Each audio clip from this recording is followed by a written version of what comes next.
Donc c'est pas compliqué non plus. Alors ici je démontre rien, je vous donne les résultats, hein, comme ça c'est pratique pour vous. Alors premièrement, là, pi ça veut dire que celui-là se retrouve sur celui-là. D'accord. Donc là ils sont juste au milieu, ça ferait combien? Pi sur 2, ok. Facile à repérer. Pi c'est quand ils reviennent exactement se superposer. D'accord. Pi sur 2 c'est quand ils sont au milieu. Ok. On va regarder la résistance. La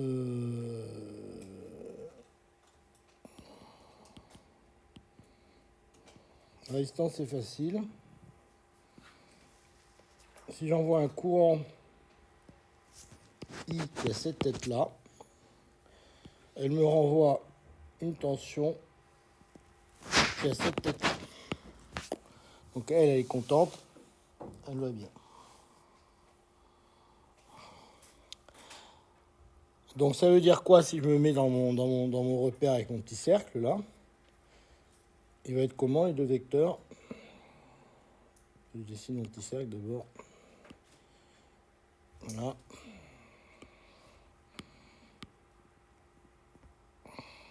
Donc j'ai I qui va tourner comme ça.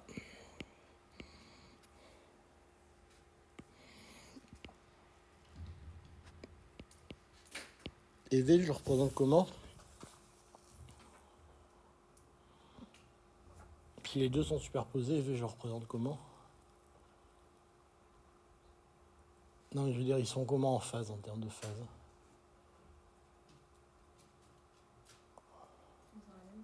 Dans la même phase, ok. Boum. Ok.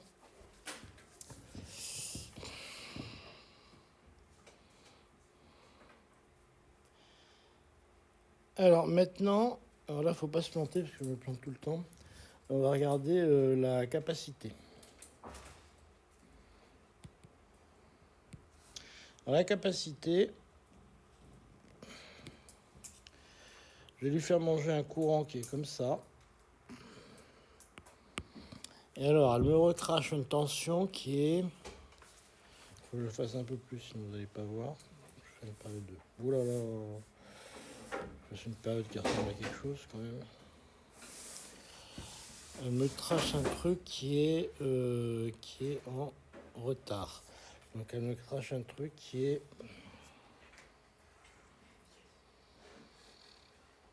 Voilà.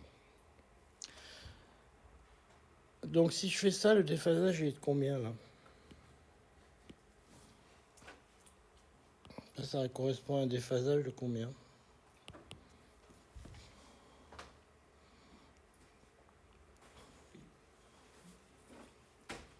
Si vous regardez bien ce que je vous ai dit, ça fait combien comme déphasage ça? Ah, pas tout à fait. Pi, ça serait comment?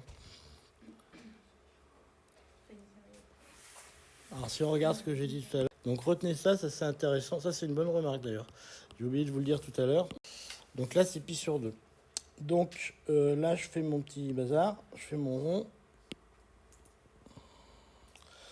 Qui est ovale d'ailleurs. Bref. Là j'ai I.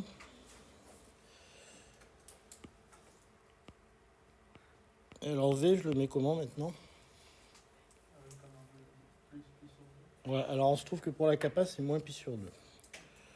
Bon, ça, vous retenez. La kappa, elle part vers le bas. On verra après dans le diagramme de Fresnel. Alors, comment on retient ça? Alors ça, on se plante toujours là-dessus. Tout le monde se plante là-dessus, vous inquiétez pas, on en est tous là, moi je me plante. C'est pour ça que j'ai réfléchi, une fois sur deux, je me plante. Mais si vous regardez le temps,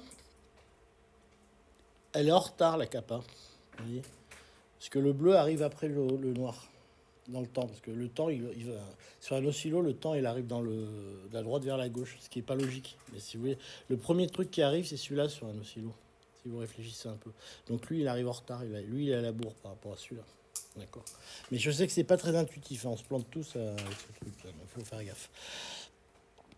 Ce que j'avais pas marqué, c'est que V, c'est I sur C oméga, comme ça sera plus clair. Alors, me demandez pas pourquoi, on va considérer que c'est admis, ça, d'accord? Comme ça, vous apprenez. Ben ça, comment on passe des diagrammes dans le temps à un diagramme qui tourne, hein. Vous avez L oméga vers le haut. Si c'est ça. C'est-à-dire que vous avez des déphasages qu'on vous donne qui sont les déphasages dans le temps. D'accord. Puis on vous demande de les transformer en déphasage en angle. Bon, alors maintenant, il nous reste l'inductance.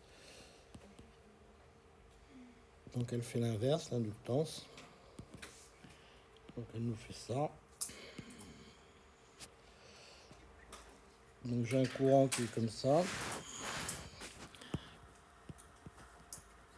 L'inductance, alors c'est pareil, je vais essayer de réfléchir un peu 2 secondes, sinon je vais me planter. C'est très moche ce que je fais, mais bon, ça. Donc là, l'inductance, ça me fait quoi comme déphasage? Plus pi sur 2, ok.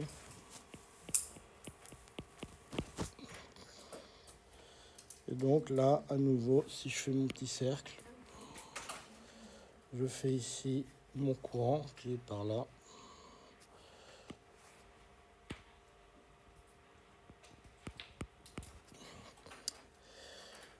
Et là, je fais...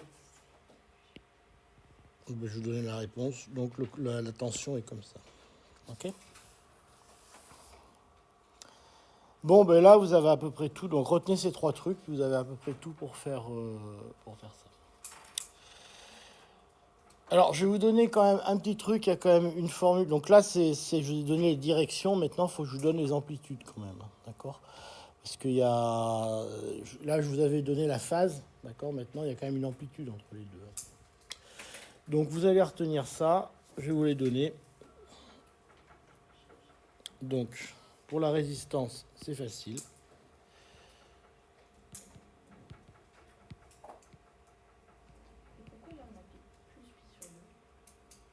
Parce qu'il est en avance, celui-là. Là, il arrive en premier. Bon, maintenant que vous avez compris le principe,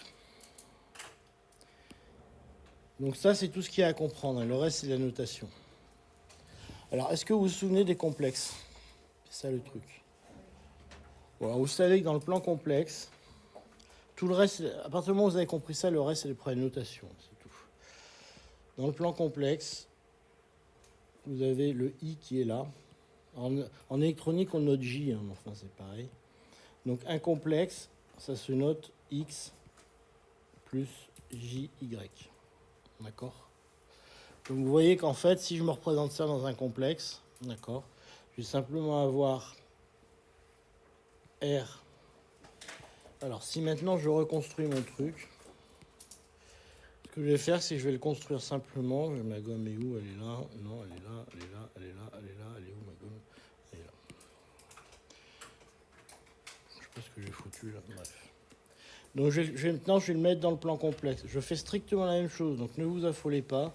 Je fais strictement la même chose, sauf que je le mets dans le plan complexe. D'accord. Et alors, je vais mettre R à l'horizontale. Pourquoi? Parce que j'ai le droit, hein. Pourquoi pas. Comme je le mets dans le plan complexe, R, j'ai choisi de le mettre comme ça, c'est plus simple. D'accord. Et alors, on a dit que la kappa, elle est perpendiculaire. Elle est comme ça. Alors, je vous donne son amplitude, parce que ça a une amplitude. Donc, c'est moins J sur C oméga. D'accord. Donc, ça, il faut le retenir, c'est comme ça. Ce qu'il faut retenir, c'est qu'elle part à 90 vers le bas. Voilà. J'aurais dû vous le mettre dans une autre couleur, comme ça aurait été mieux. Puis bon, voilà, comme ça. Et vers le haut, on a l'inductance. Donc on a dit que l'inductance, elle est à 90 degrés vers le haut. Elle fait J, L, oméga. Voilà. Ça, vous voyez, c'est uniquement une façon d'écrire ce qu'on a dit avant. D'accord. Et puis, il faut retenir. Voilà, ça, c'est le truc à retenir. Hop, perdu. Ce qu'on appelle le diagramme de Fresnel. C'est ça, le diagramme de Fresnel. Bon, c'est un peu plus évolué. On va voir juste après comment on fait un diagramme de Fresnel, mais enfin, essentiellement, c'est ça. Donc, vous retenir, ce qui est important, c'est de retenir les petits dessins qu'on a fait avant, hein, ou le V, ou le machin. Et donc, si ce qui est à retenir quand même pour vous, qui est important, ce que j'ai rajouté là, c'est que la kappa, les 3 trucs que j'ai rajoutés par rapport à avant, c'est ça. D'accord.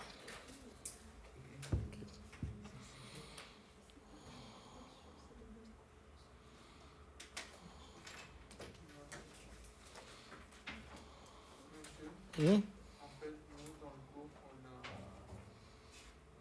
Les 2 secondes. Ce que je vais faire, c'est que je vais vous rajouter là pour vous en souvenir.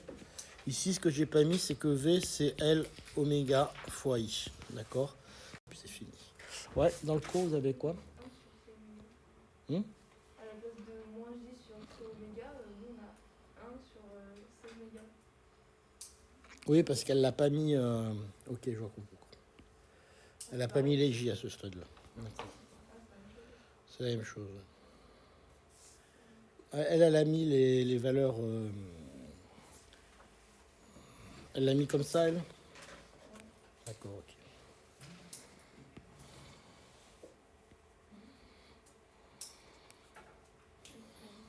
Bon, est-ce que c'est clair pour tout le monde ce truc?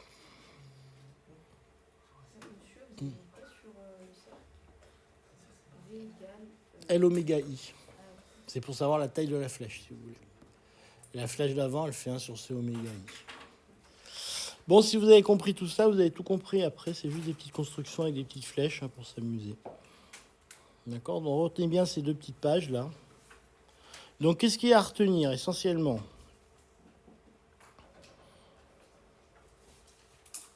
Bon, alors pour votre TP, ce qui va être important à retenir, c'est comment on joue avec ça, c'est-à-dire le début, comment on reconnaît ce qu'il y a en avance de phase, en différence de phase, etc. Après, ce qu'il faut retenir, c'est qu'une inductance, ça fait partir la flèche vers le haut avec une amplitude L oméga I. Une capacité, ça fait partir la flèche vers le bas avec une amplitude 1 sur C oméga, enfin I sur C oméga. Bon, ça, c'est pas sorcier. Ok. Bon, c'est tout ce que vous avez à savoir. Ça fait pas grand-chose quand même. Alors ça représente à peu près les 10 premières pages de votre polygone. Alors après, ce qu'on va faire, c'est le diagramme de Fresnel pour un circuit RLC. Ça, je pense que ça représente, je sais pas, après dans votre poly, ça fait encore pas mal de trucs. Alors c'est facile parce que le circuit RLC, c'est la chose suivante. J'ai vu ce que c'est UL, j'ai vu ce que c'est UR, j'ai vu ce que c'est UC, puisque j'ai mon petit diagramme. La seule difficulté, c'est que maintenant, ils sont pas tous dans le même axe. D'accord? Mais c'est la même chose. D'accord? Simplement, j'en ai qui sont pas tous dans le même axe. Donc, faut que je fasse un petit peu attention. Qui se barre vers le haut. Bah, c'est pas compliqué.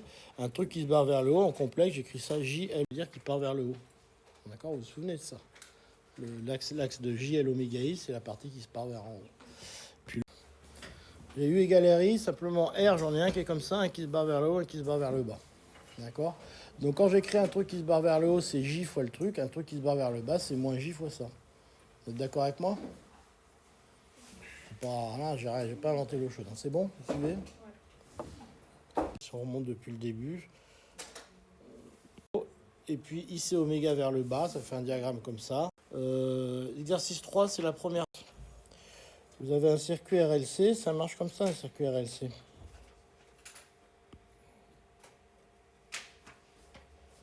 C'est un R,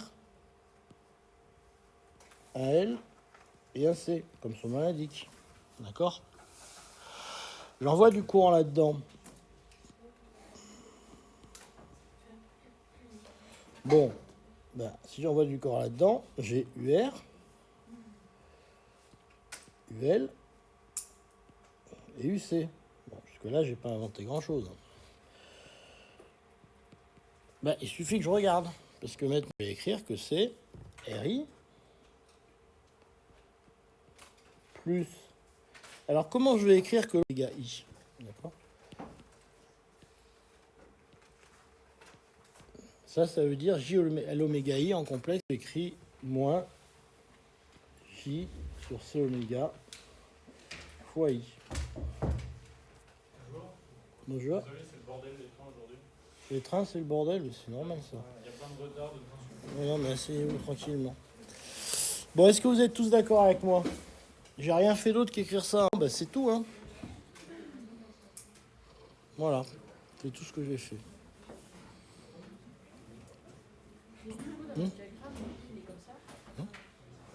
Ah non, vous allez voir, le diagramme, on va le dessiner après ça. On va le dessiner, ce truc.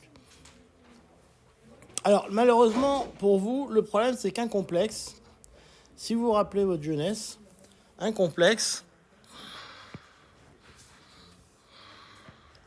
je vais vous dessiner un complexe. Un complexe, c'est facile, contrairement à ce qu'on l'indique. Je vais vous dessiner un complexe. X plus IY, ça c'est un complexe. Malheureusement, un complexe, ça a une amplitude et ça a une phase. D'accord? Donc, comme ce truc-là, c'est un complexe, ce machin, c'est un complexe, vous êtes d'accord avec moi? Ben, il va avoir une amplitude et une phase. D'accord? Mais c'est pas grave, on va les dessiner. Il suffit de les dessiner, ça va vous paraître évident. On va dessiner ça sur un joli cercle et vous allez voir, c'est facile. Alors, idéalement, vous pourriez dire la réponse, c'est ça. Hein, vous n'avez pas tort, la réponse, c'est ça. Si quelqu'un vous embête, vous dites la tension, c'est ça. Vous avez raison. Simplement, c'est pas forcément très clair ce que c'est que la tension comme ça. Alors, on va expliciter un peu ça. On va faire un dessin, comme disait mademoiselle, on va faire un dessin. Parce que tout est dans le dessin. Bon, on va dessiner ça. En fait, on l'a déjà fait la page d'avant. On va le redessiner. Donc, je dessine. Un gros dessin. Je dessine d'abord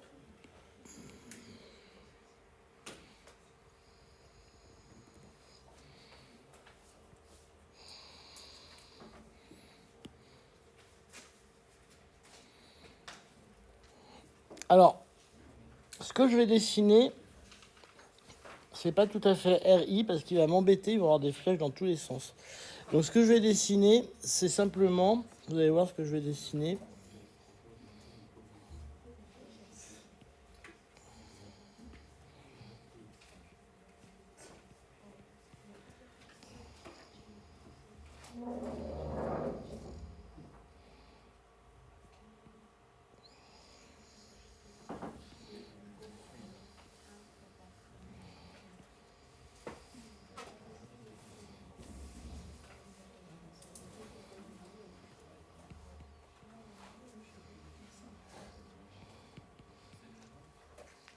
D'accord, je vais dessiner ça. Et après, il suffira que je multiplie par I et ça sera bon, d'accord. Ou alors, je vais tout dessiner. Non, je vais pas vous embrouiller, je vais dessiner tout ça. Je vais tout dessiner, ça vous embrouillera moins. D'accord, ce sera plus simple parce que sinon, ça va vous embrouiller. Donc, laissez tomber ça. En général, on dessine ça, mais ça va vous embrouiller. Donc, je vais dessiner tout ça. D'accord, ça sera plus simple. Ben, allons-y. Alors, RI, c'est facile, hein. RI, il est comme ça.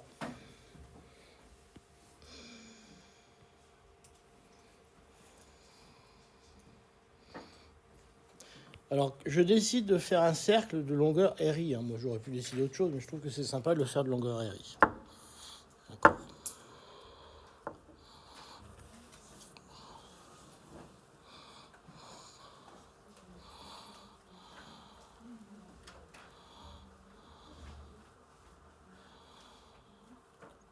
Alors ensuite, ce qui est chiant, c'est qu'il faut représenter deux trucs, un qui part vers le haut, un qui part vers le bas, ils vont être superposés, donc il faut faire un peu gaffe pour que ça se voit bien.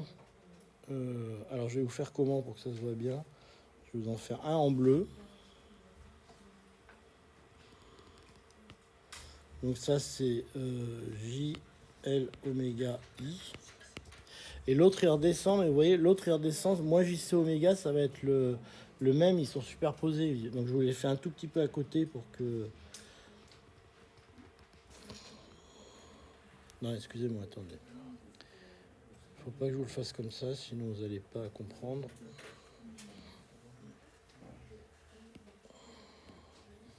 L'autre, il est comme ça.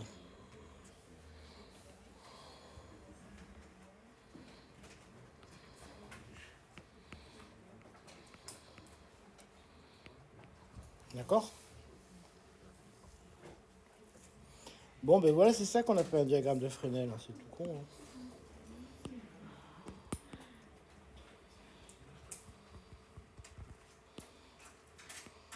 Ah oui, ceux qui ne sont pas arrivés, il faudrait que je leur donne quand même un poli. Je leur donnerai après parce que là, on fait autre chose. Là, pour l'instant. Diagramme de Fresnel. Voilà. Pas compliqué, hein.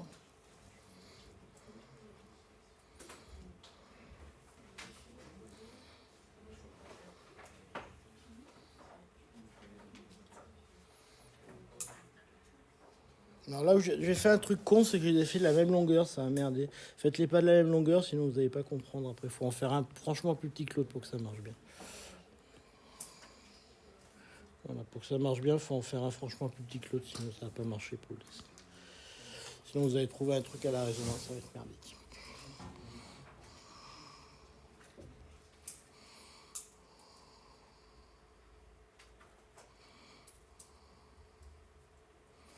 Bon, ben, qu'est-ce qu'on a dit maintenant? On a dit que V, c'est la somme des trois. Bah, vous savez me construire la somme de trois vecteurs, quand même. C'est bien compliqué. Donc, pour construire la somme des trois vecteurs, alors, je vais le faire, hein, c'est pas bien dur. Donc, alors, pour faire ça, il faut que je reporte le I en haut, vous voyez. Donc, je vais faire RI plus JL oméga plus moins J sur C oméga. Alors, pour faire ça, il faut que je reporte l'autre là-haut, d'accord? Tac. Et ça me fait un vecteur total qui est comme ça. Hop, et voilà. Et ma tension, elle est là. D'accord? Et j'ai gagné.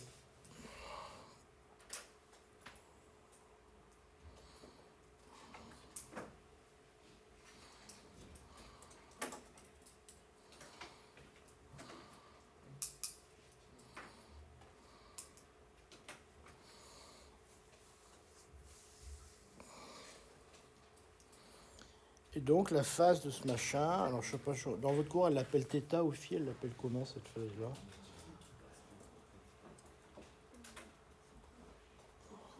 Phi elle l'appelle? Hein?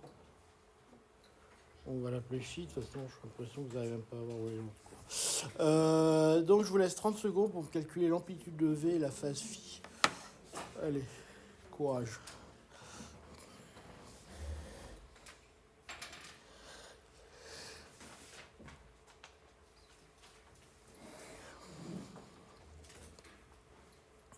C'est pas dur, hein, ça c'est de la trigo niveau terminal, ça.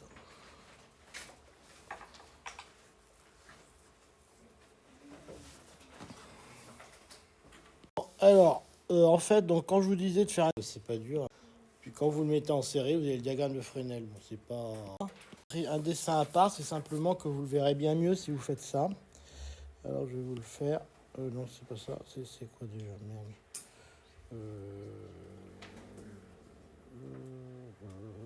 Hop, hop. Donc regardez ce qui se passe. Vous faites ça. Vous faites ça. Est-ce que vous voyez tout de suite? Alors vous en faites un troisième là. Donc là, ce qu'on a, c'est V. Là, on a RI.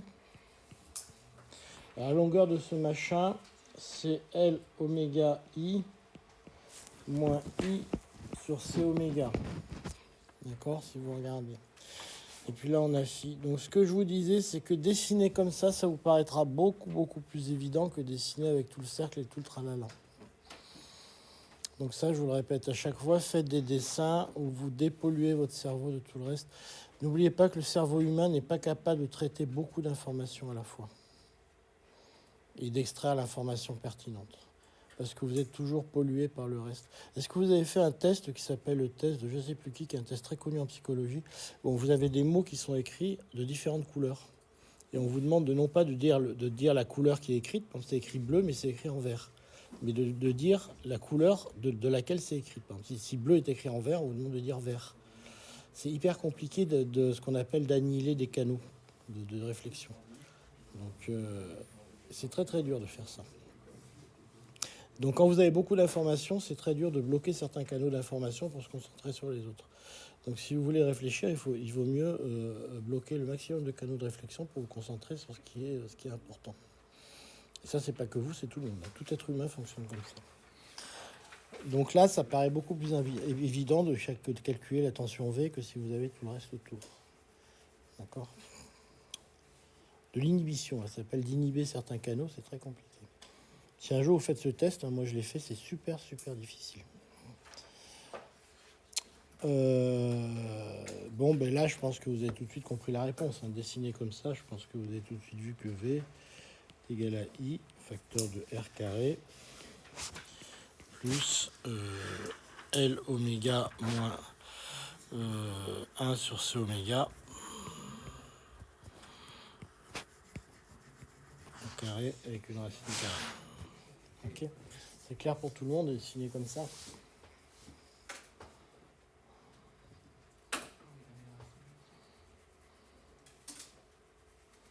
C'est bon?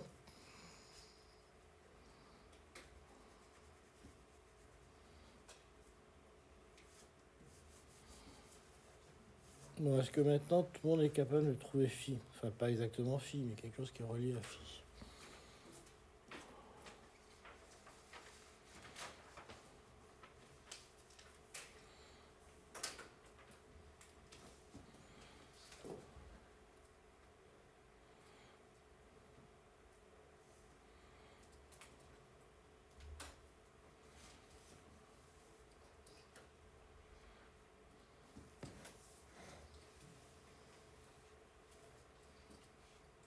Alors, au fond, là-bas, vous avez une idée de comment on calcule phi? Ouais, alors le cos, c'est pas le plus intelligent dans ce cas-là. Regardez bien ce que vous avez comme données. Quelles sont les données que vous avez qui pourraient être plus malignes que le cos phi? Parce que le cos phi, vous êtes d'accord, le cos phi, ça va être ça sur ça. Ça, c'est une inconnue que vous cherchez. Donc, quelle est la quantité la plus maligne que vous avez à faire? Ce serait plutôt ça sur ça, d'accord? Et ça sur ça, ça vous donne quoi? La tangente. Non, la tangente. Le sinus, ça serait ça sur ça. Ça sur ça, c'est la tangente. D'accord? Donc vous avez que la tangente de phi, c'est égal à L oméga moins 1 sur C oméga sur R. Alors, un des intérêts de ce machin, c'est que vous avez... Alors, je vous le dis, hein, je pense pas qu'elle en ait parlé, ça, mais un des intérêts, c'est que vous savez que la puissance en alternatif, c'est quoi? C'est UI fois cosinus phi. Autrement dit, la puissance dépend du déphasage entre le courant et la tension. Alors ça se comprend très naturellement, parce qu'imaginez que vous avez un truc qui est déphasé de pi, vous avez le courant ici, puis si vous êtes déphasé exactement de pi, vous avez la tension qui est ici. Or, la puissance, c'est UI en statique. C'est-à-dire que si vous avez alternativement le courant et la tension, vous êtes un peu emmerdé, parce qu'une fois vous avez le courant, une fois vous avez la tension, vous n'avez jamais les deux en même temps. Donc ça ne marche pas. Donc, quand vous avez ce truc-là, ce que vous pouvez faire, c'est qu'avec un truc comme ça, en jouant sur le L et sur le C, vous pouvez varier la phase entre le courant et la tension. Donc, si vous avez un truc qui est mal réglé en phase, et que vous n'avez pas de puissance, vous pouvez régler ici en jouant sur le L et le I. Vous pouvez jouer sur l'angle phi de telle façon à remettre en phase votre courant et votre tension pour récupérer votre puissance. C'est à ça que ça peut servir, ce qu'on appelle des déphaseurs. D'accord? C'est tout con, c'est ça. C'est une tension, c'est une machin un peu ça. Et alors, ce qu'elle a fait aussi, un truc, c'est que si vous regardez, vous avez ce phénomène de résonance, c'est-à-dire que quand vous avez ce truc-là qui est égal à ce truc-là, vous mettez là en phase le tension et le courant. D'accord? Et vous avez la puissance qui explose. Elle vous en parle dans votre dessin. Okay? Donc ça, c'est à retenir. Hein. Pas grand-chose à retenir. Finalement, je crois que les 10 pages de cours que vous avez fait, c'est à peu près ça. Hein. Il n'y a que ça dedans. Hein. Ok. C'est compris le diagramme de Fresnel? Voilà, c'est tout ce qu'il y a à savoir. Bon, alors on va faire l'exercice 3. Alors l'exercice 3, ce qu'on vous fait faire tout au début, c'est convertir justement des déphasages dans le temps à des déphasages en radian. D'accord? Parce que en fait, l'exercice 3, ça commence comme ça. Allez, Zoupeta, exercice 3.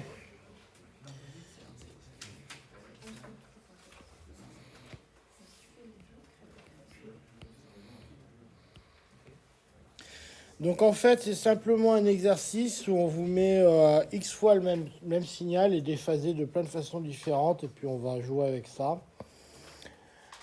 Et en fait, ils sont déphasés dans le temps et on va vous demander de récupérer le déphasage en angle. C'est tout ce qu'on vous demande de faire. Il faut juste pas se planter. Donc la fréquence,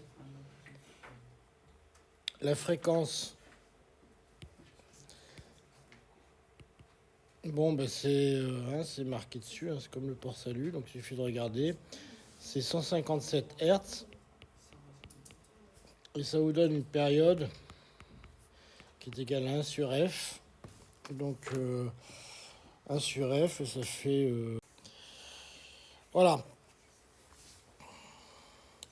Alors, l'instrument peut afficher en choix la tension moyenne, l'amplitude crête-crête ou efficace. Bon, alors, on va faire ça un sort déjà à la tension moyenne.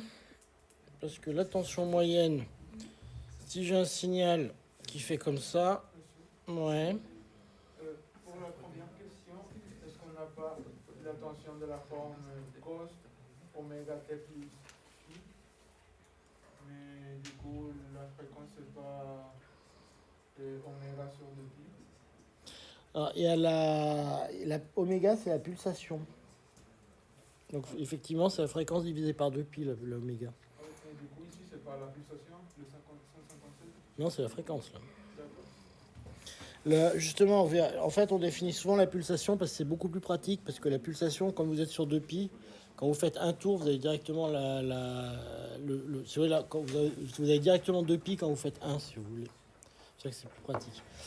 Qu'est-ce que je suis en train de dire, moi ouais, si vous avez un truc comme ça,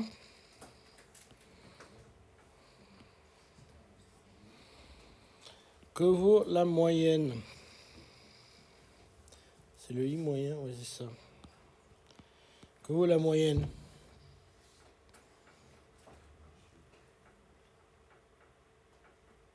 Si vous regardez. Si le truc il passe autant de temps en dessus qu'en dessous, la moyenne c'est combien? 0. Ok. Ça c'est évident. Par contre, ce qui est un peu moins évident, c'est la valeur efficace et crête-crête. Alors, la valeur crête-crête, ça c'est pas dur.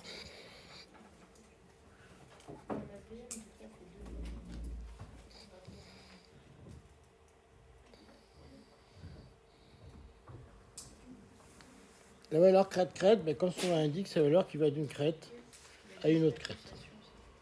Ok. Donc ça, c'est pas très dur. Celle-là, dans ce cas-là, elle vaut combien d'ailleurs? Regardez. Voilà.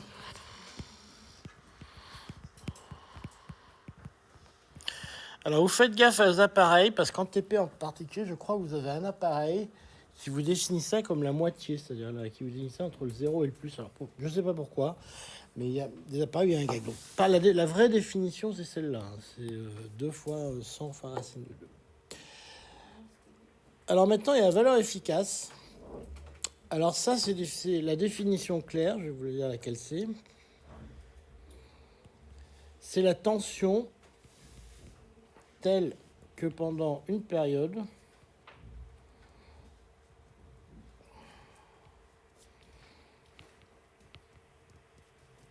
on délivre autant de puissance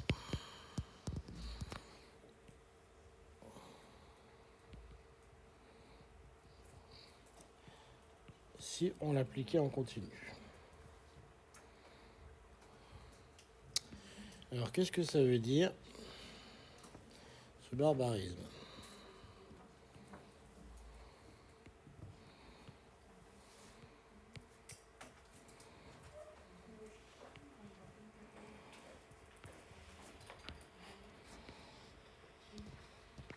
Qu'est-ce que ça veut dire? En fait, une fois qu'on a compris ça, parce que la puissance efficace, ça paraît toujours mystérieux. Mais en fait, c'est pas très mystérieux. Ça veut dire quoi? Ça veut dire que si je prends un signal comme ça, pendant une période, d'accord, il va me délivrer une certaine puissance, d'accord, dans mon circuit. Eh bien, moi, je cherche l'amplitude, telle que maintenant, je ne l'applique pas en sinus, mais je l'applique en constant, d'accord. Et bien, je veux qu'il me délivre la même puissance quand je l'applique en constant. C'est ça qu'on appelle la tension efficace.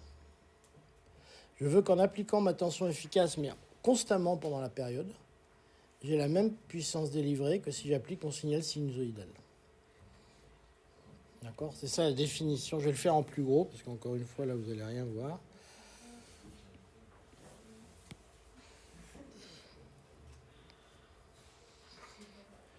Donc,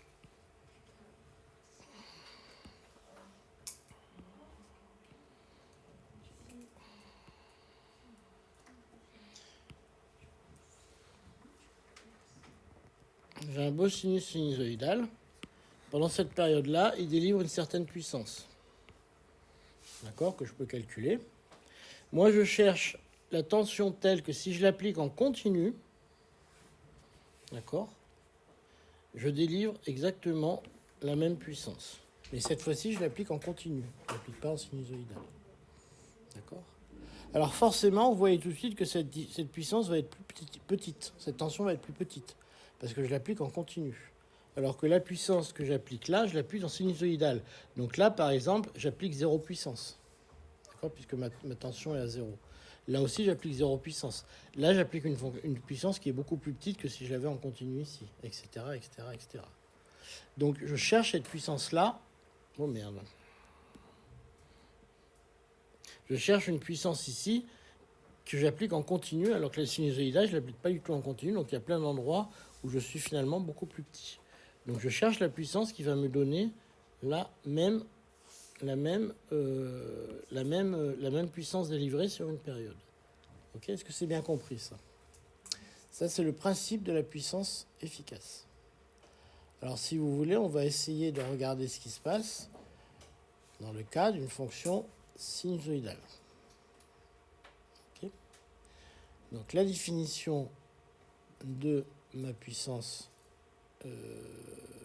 efficace, c'est que j'ai l'intégrale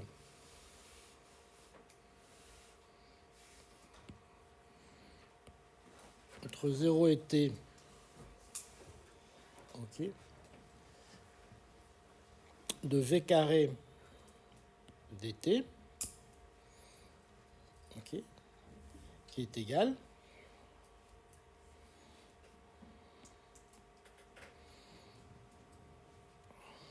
alors ça, on va dire que c'est, j'applique une tension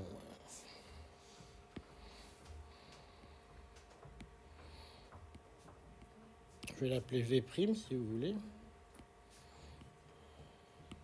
Okay. Ça, c'est la tension efficace. On va l'appeler V efficace, c'est beaucoup plus simple.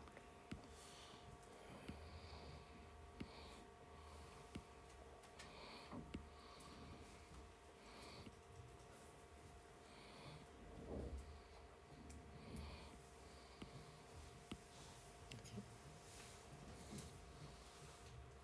Alors, ce terme-là, à calculer, il n'est pas compliqué. Parce que c'est une puissance constante que j'applique là-dedans. Okay. Donc ce terme-là, je vais le calculer très facilement.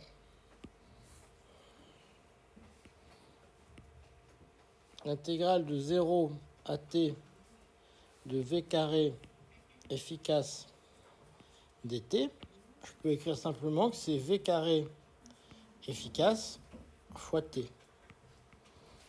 D'accord? Puisque j'ai un texte sur quelque chose qui est... Puisque la tension efficace, elle est constante le long de ma période. D'accord? Ce terme-là, il est un peu moins facile à calculer, mais il n'est pas très dur non plus, parce que c'est une intégrale de cosinus carré oméga t entre 0 et t. D'accord?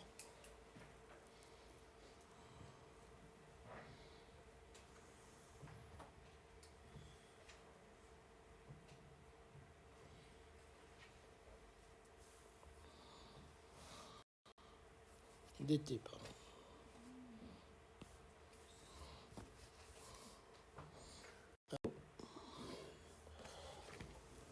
C'est qui s'est barré quelque part, voilà.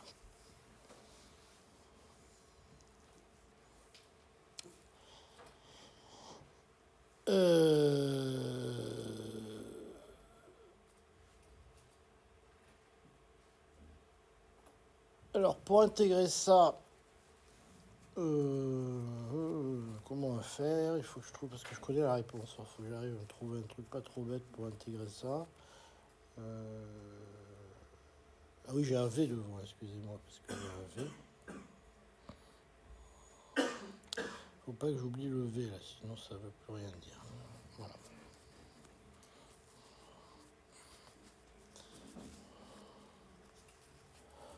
Alors pour intégrer ça, ce qu'on va faire,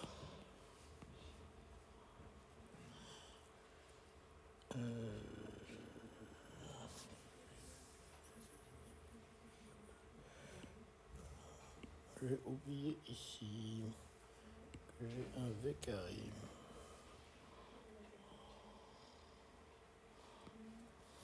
V carré. Okay.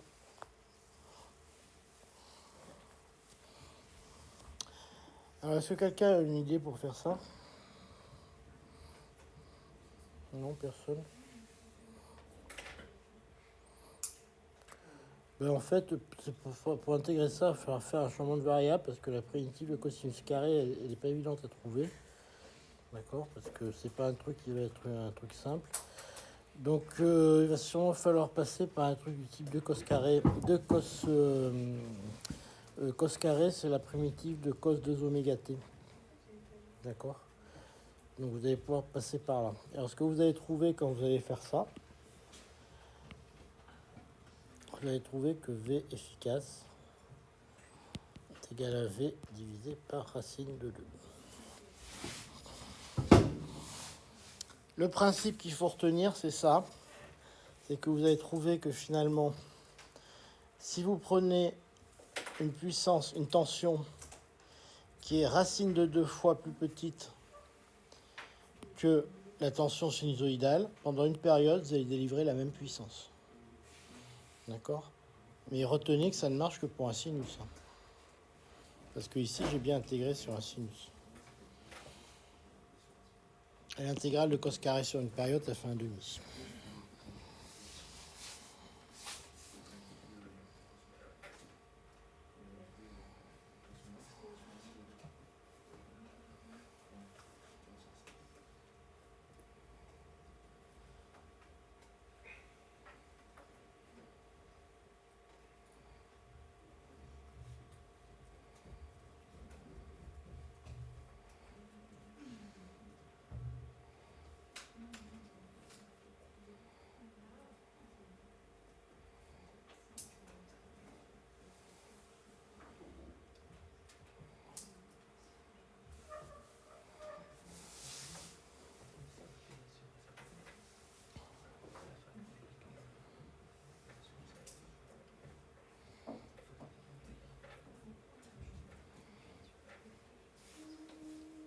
Voilà, donc vous savez tous sur la définition des tensions efficaces, tension crête-crête, etc. Vous savez, donc vous voyez qu'en fait, c'est pour ça qu'elle vous a mis directement la racine de 2 dans l'énoncé. Donc vous savez que la tension efficace pour U1 c'est 100, pour U2 c'est 130, pour U3 c'est 80 et U4 c'est 40. C'est pour ça qu'elle vous a mis directement des racines de 2 dans l'énoncé.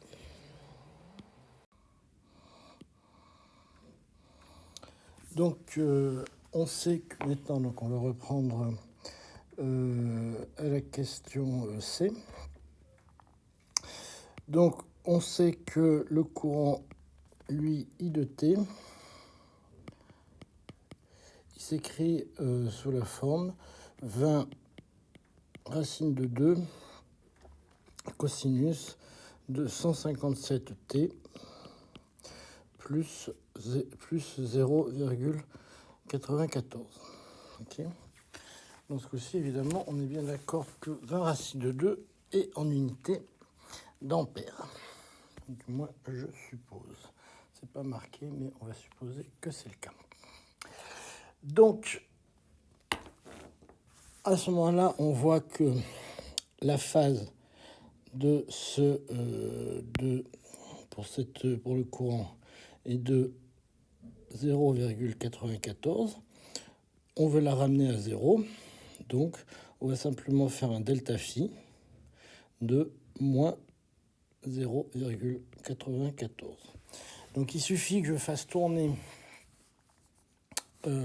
toutes mes phases de 0,94 et j'aurais ramené la phase du courant à 0,94 et j'aurais décalé toutes mes courbes pour en conservant la phase entre eux. Parce que ce qui est important, c'est la phase relative. La phase absolue, on s'en fiche un peu. Alors, je vais vous faire le dessin avec simplement deux courbes. Vous avez ici une courbe et puis ici une autre courbe.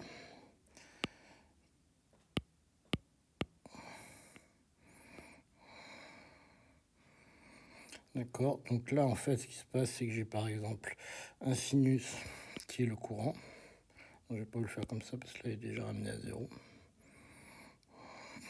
Puis j'en ai un autre n'importe comment qui est, mais n'importe comment, qui est la phase.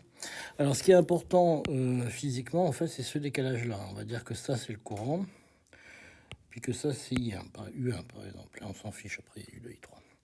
Donc en fait, pour ramener I1 à 0, ce que je fais, c'est que simplement je décale ça ici en rajoutant une phase qui, dans ce cas-là, est 0,94. Donc ce qui est important, c'est que je veux garder le même écart ici entre ces deux maximums.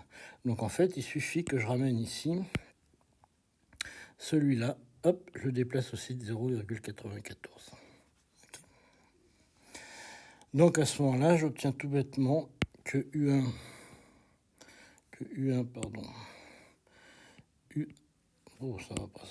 Que U1 est égal à 100 racine de 2 cosinus 157t.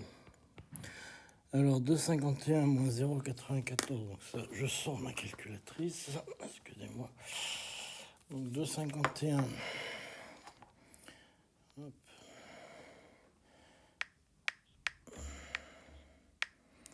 Point 94. Ça nous fait plus 1,57. Alors faites attention, tout ça, on est bien d'accord que ce sont des radians.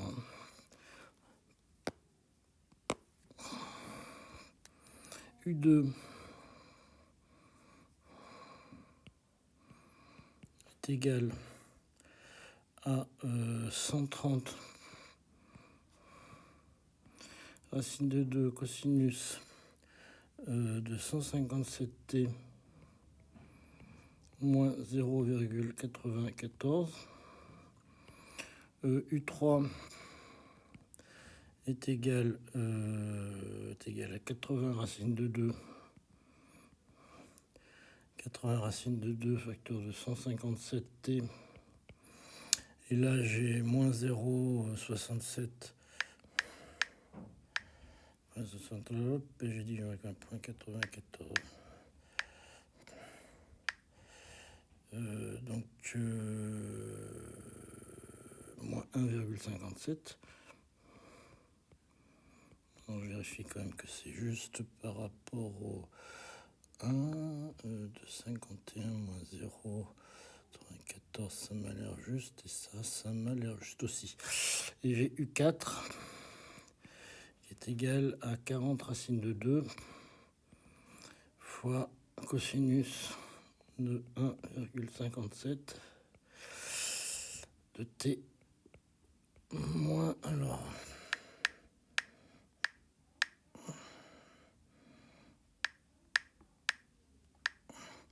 moins 2,03. Donc je vous rappelle que les phases sont toujours prises en radians. Donc on vous dit maintenant de faire une référence, de faire un schéma des 4 vecteurs dans un repère qui va bien en représentation vectorielle. Alors bon, déjà on va quand même mettre les angles en degrés, ça sera un peu plus simple. Donc 1,57, si je le mets en degrés,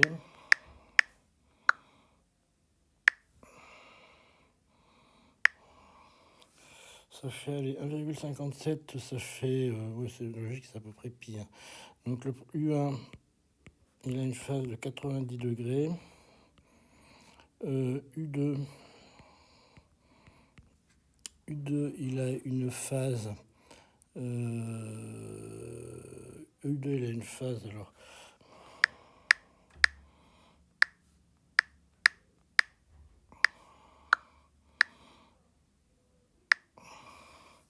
il a une phase de moins 54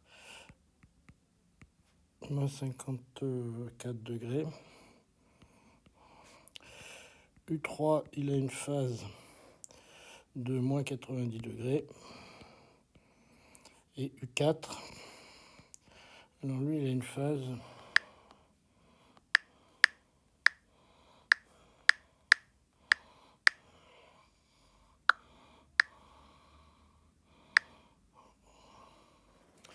de moins 119 degrés. Alors, on va discuter plus tard de ce que ça veut dire une phase de moins 119 degrés, parce qu'évidemment, vous êtes en train de vous balader au-delà des 90 degrés, donc c'est un tout petit peu gênant. Ok. Donc alors après, il y a le problème de respecter aussi les axes. Donc ça, bon, ben, on va les respecter un peu comme on veut. Donc on va prendre... alors évidemment, ce que j'aime pas quand on représente les vecteurs, c'est de garder un peu les échelles. Parce que évidemment, l'échelle, on va prendre quoi? Parce que 130, on aurait pu prendre 20.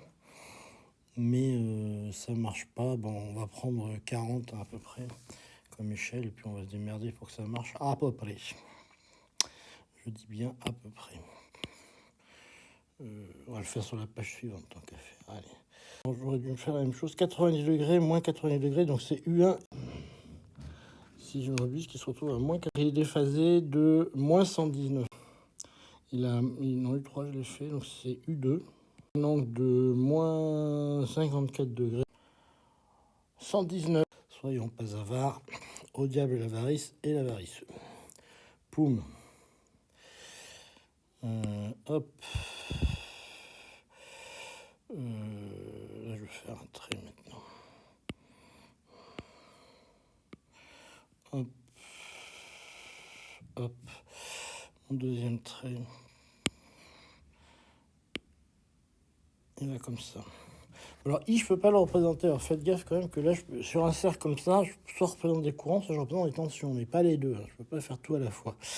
Donc là, je choisis de représenter les tensions. C'est pour ça que dans l'énoncé, je vous demande de représenter que des tensions. On ne peut pas représenter des tensions et des courants à la fois. Donc, je vais représenter d'abord 3. Alors, U1, donc d'abord, je prends l'unité, je dis que c'est que le cercle a un rayon de 40 racine de 2 volts. Ok. Je dis que R, ici, le rayon,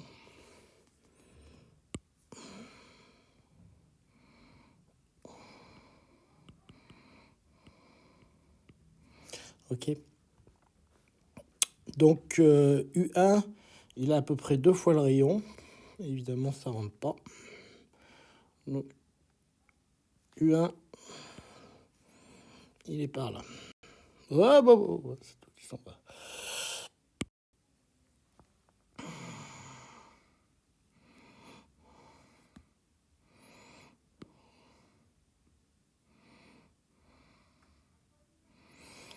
U1, il est à peu près par là. Alors, normalement, il fait exactement 2 fois la longueur. C'est pas vraiment ça.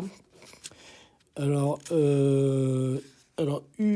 celui qui est à moins 180, c'est U... C'est U30 degrés. Alors, lui qui fait moins 130, donc normalement, il est encore plus grand, lui. Parce que lui, normalement, il fait 2 fois et demi. Et lui, il doit me faire...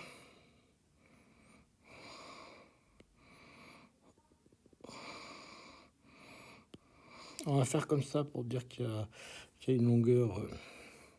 ça, c'est 100.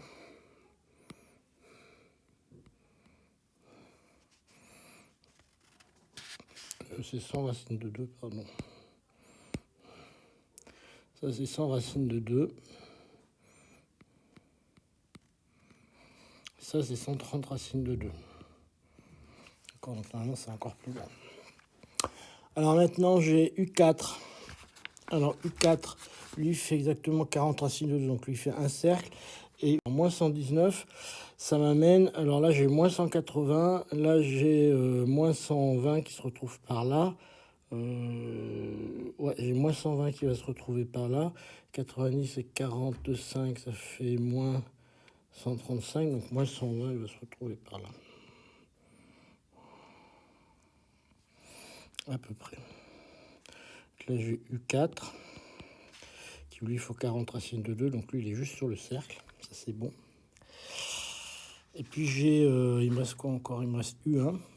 En U1, je l'ai fait. U2, j'ai fait. C'est U3 qui me reste. Donc, U3, il est à... Donc, ça, c'est U1, U3. Et il me reste donc U2. Et U2, et une amplitude de 130. Moins 50, moins 45, c'est là, donc il est à peu près là. Ah non, c'est lui qui a une amplitude d'ailleurs vachement grande.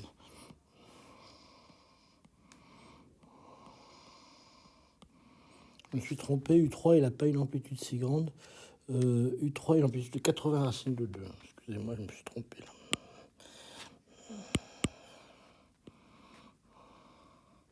Donc lui en fait en longueur il est bon là.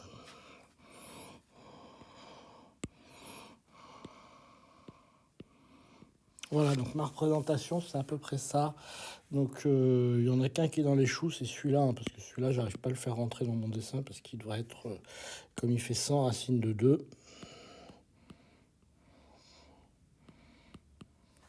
Mais il rentre pas dans le dessin. Voilà, ça sera plus joli comme ça.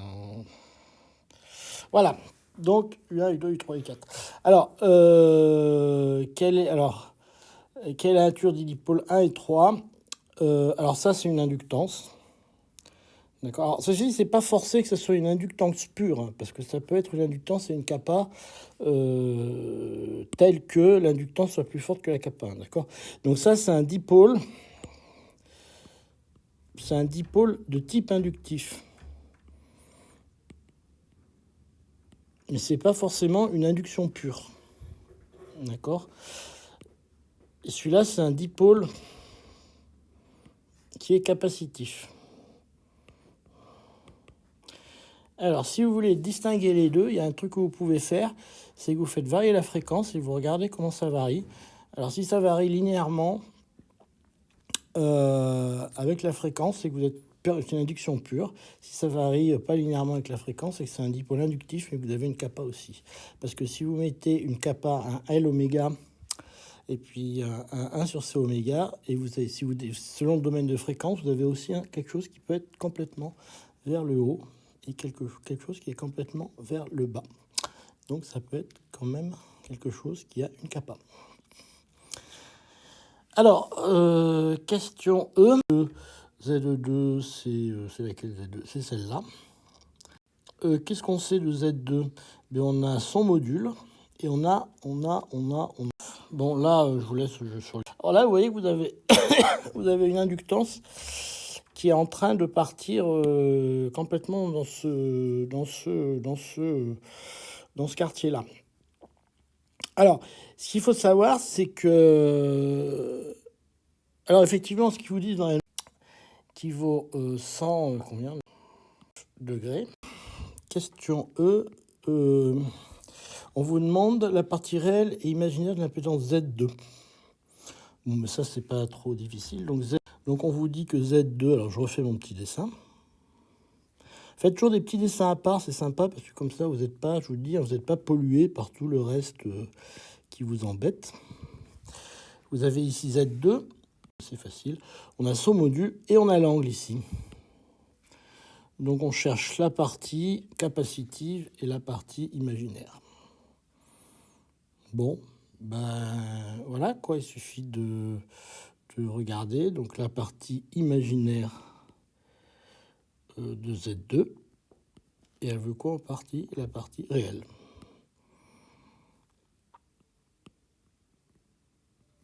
Bon, ben ça, c'est un truc pour élèves de terminale. Donc, vous avez simplement que... alors, on a quoi, d'ailleurs ah ben si, on a le module de Z2. Le module de Z2, on le connaît en plus. On le connaît là-haut. Hein. Je vous rappelle que module de Z2, c'est quoi, d'ailleurs? C'est 130 racines de 2. Bon. Donc, vous avez immédiatement que vous avez que sinus de... on va le faire directement, on va pas s'embêter 15 heures. Paf. Donc vous avez que la partie réelle de Z2. Je vais reprendre ces notations, ce sera plus joli quand même. Réel, partie réelle de Z2, d'accord, ça doit bien être égal à module de Z2, et j'aurais tendance à dire fois cosinus de θ. Et je pense que bien que ça soit très mal écrit, je pense que ça doit être juste.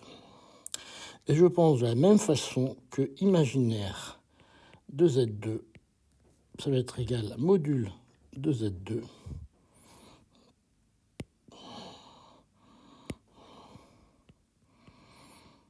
fois le sinus de θ. Poum, poum, poum. Voilà, et je pense que ça, c'est la réponse. Voilà.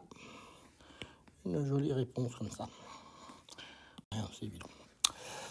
Voilà. Bon, alors, la question G. Pourquoi j'ai sauté la F? Ça, c'est la F, donc j'ai dû sauter la F, la G.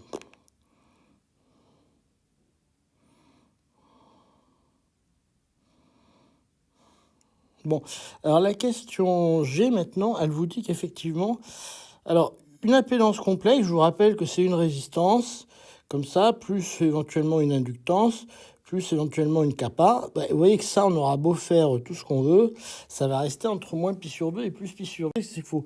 Vous pouvez toujours le ramener parce que vous avez une formule magique qui vous dit que cosinus de pi moins θ est égal à cosinus θ. Alors ça, c'est vrai. Ceci dit, c'est vrai.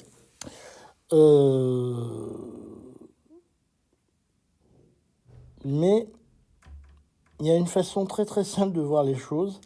C'est que, imaginez, simplement, vous avez ici mesuré votre impédance comme ça.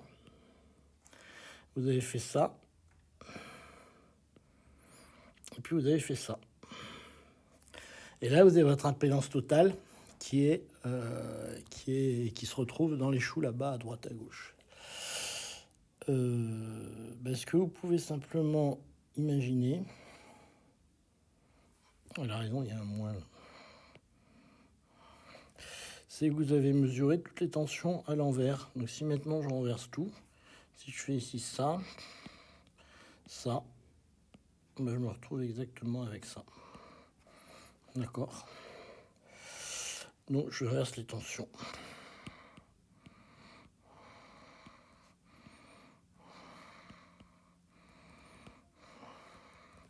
Et voilà, Zoupeta, là on est content.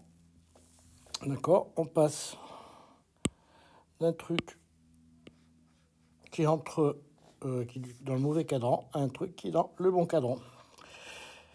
Et si vous faites ça, vous apercevez qu'à ce moment-là, alors votre angle que vous avez calculé, vous, il est là, d'accord? Et à ce moment-là, ce qui vous intéresse, c'est cet angle-là que vous allez retrouver. OK? Donc, vous aviez un angle que vous avez calculé. Donc, en fait, si je le fais en gros,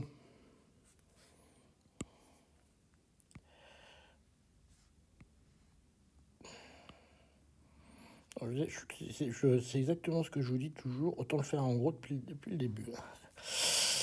Donc, vous aviez ici un angle de 119 degrés. Ce qui fait que vous avez ici 180 moins 119. Allô?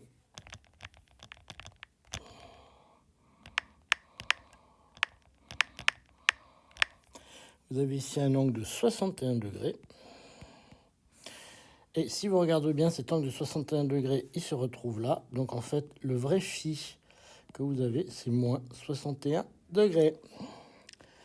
Et voilà votre réponse. Et il est clair qu'on a fini le problème. Voilà. Bon, je vous ai tout remis dans l'ordre et je vous mets ça en ligne tout de suite.